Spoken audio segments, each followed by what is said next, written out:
So a Nigerian scammer was recently caught for defrauding the US government of $650 million for unemployment fraud.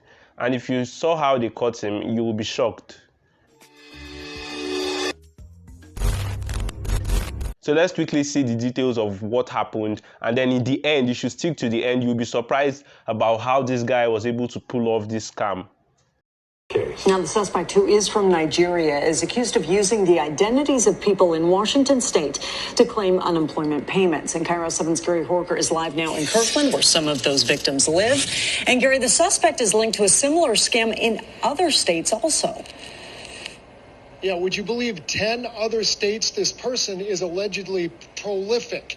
Would you believe that the FBI 10 other states. 10 other states were hit by the same scam, and they believe the same suspect is behind fraudulent benefits taken from Hawaii, Maine, Michigan, Missouri, Montana, New York, Ohio, Pennsylvania, Wisconsin, and Wyoming. He's coming to our state on Wednesday to face justice, and we're told his arrest might lead to many more. As you can see, it's extremely ridiculous for someone to scam people. Like, he basically, do you know what that amount of money can do to people? Like, money that people were supposed to get, people that were unemployed, and one person was just collecting the whole money. Like, it's just very, very, very ridiculous. I don't know why people act that way, but it's a good thing it got caught. Just watch, you see how it got caught. And the funny thing is that he was quite smart. 42-year-old Nigerian citizen was arrested here at JFK Airport in New York by FBI agents while he was trying to leave the country. Department of Justice documents say the man's name is Abidemi Rufai, and they recognized him from his social media accounts. Now, we looked up the name and found Facebook pages, all with images of the same Nigerian man based in New York who claims to work for the Nigerian government, and some of the pages are linked to charities. U.S. attorneys say Rufai stole the identities of more than 100 people here in Washington State to funnel more than $350,000 in unemployment benefits. Imagine, see, he stole so many people's identities. Perhaps the person already collected this data. His name is Rufai. Perhaps he had already collected data of so many people, maybe online, or he found a way to get the details of those that were unemployed. I don't know how he got it.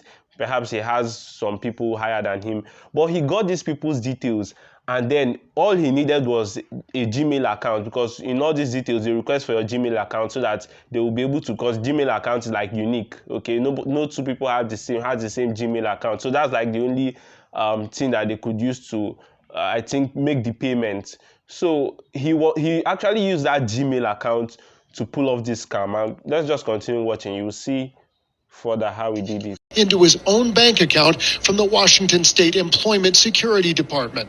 Are you curious if this man stole your ID, Tommy? I am. I am certain that they're all connected. Tommy Parker is an IT security expert out of work during the pandemic, but for months, someone who stole his identity was also stealing his benefits. The FBI says Rufai stole $288,825 by fraud within 6 months last year. According to investigators, they followed the money. That's awesome. They made my life miserable when not only did I have to prove that I didn't get that money, but then I actually needed my insurance money, and I couldn't get that either. Tommy believes Rufai and others were tipped off that security was either weak or disabled at the Unemployment Security Department. The state of Washington says it paid fraudsters $642,954,000 and only recovered $369,789,000 of it, which means more than $273 million are still gone.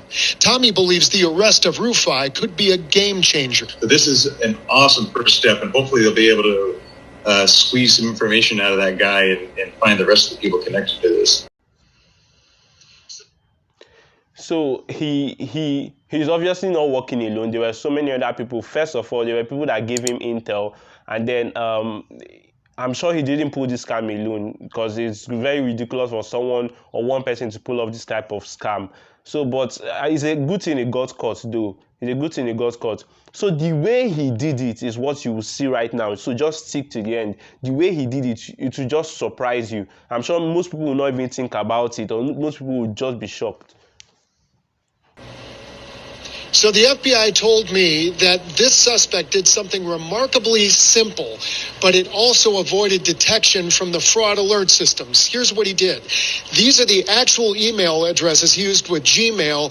They're all the same email, but what he did was he worked in periods, scattered them around. Gmail doesn't recognize periods, and all of those addresses went to the very same email address. It was this one, which belonged to the suspect. But when he put that in, the Washington employment system looked at those as different people, so they didn't detect his fraud. He'll be in court, in federal court, and we'll be there to cover it for you.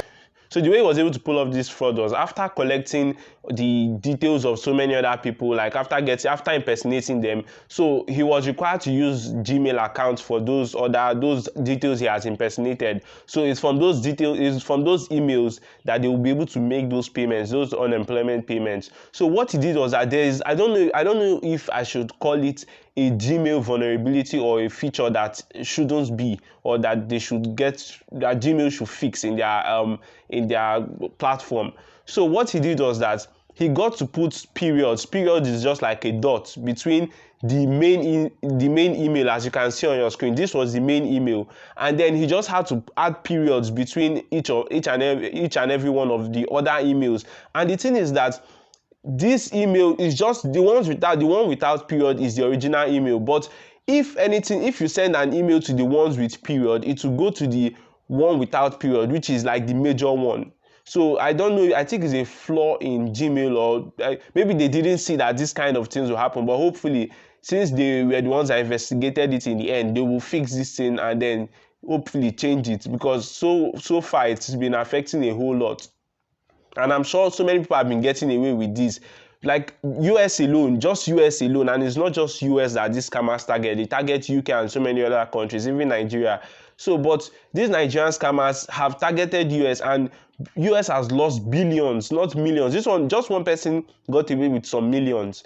But US has lost billions during this whole COVID-19 period, from March last year to just throughout the whole of 2020.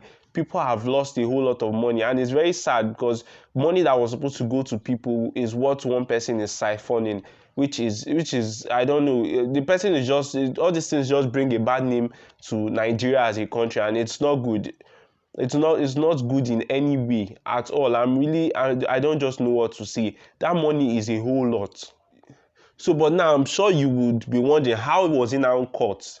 Well, the way he was caught, I guess finally the karma caught up on him, because at this point he forgot that he had linked his phone number to his Gmail account. You know, when you register for a Gmail account, for those who use Gmail accounts, you'll be required to put a phone number just as a means of confirmation or something. So he put his Nigerian phone number before going to the US, because he has been staying in the US. He's a politician. Let me just say, he's a politician in Nigeria, he's a politician in Nigeria.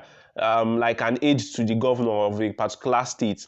So he has been in US pulling off all these scams and getting money. And hopefully, I think that's how most of these people get their money. So after linking his number with that Gmail account, he forgot that the number was there. So it was when these people noticed all this fraud, and they noticed that the people that were supposed to receive this money didn't receive it. They started making deep investigation, and then when they found that particular Gmail, they had to write to Gmail themselves to investigate it, because it's only Gmail that could give us the details, or give us the phone number, or give us every detail linked to that particular account, because nobody else could. You can't ordinarily see the account or the phone number linked to a particular Gmail account. So it was Gmail themselves that had to investigate, and then they found that number. It was that number that they used to trace him. So you can see this keeps happening every time.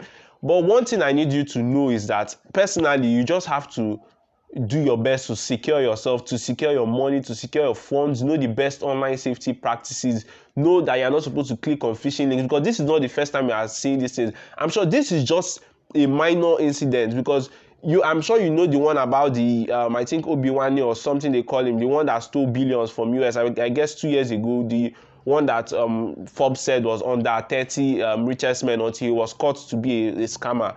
So it's not just him. So many people keep rerouting money that is meant for poor people that are trying to just get something to live on. So he's not just the only one. I hope others get caught, basically. Hopefully with this they will get caught.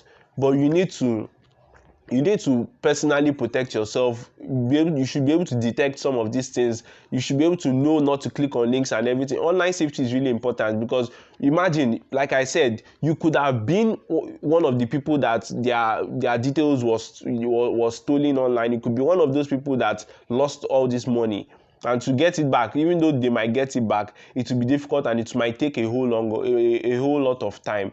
So you need to do your best to protect your online safety. Know about basic privacy, online privacy, the details you are not supposed to put online, like your home address and some other details. You don't need to have all your details online. I have videos talking about that. You don't need to put some of your details, like your home address is not supposed to be found online. You could just put the state, but your main address is not supposed to be found. If maybe those people didn't have their home address or something, they wouldn't have complete information about them. So privacy, online safety and everything is really important for everyone. So I hope with this, more of them will be caught, more of those scammers will be caught.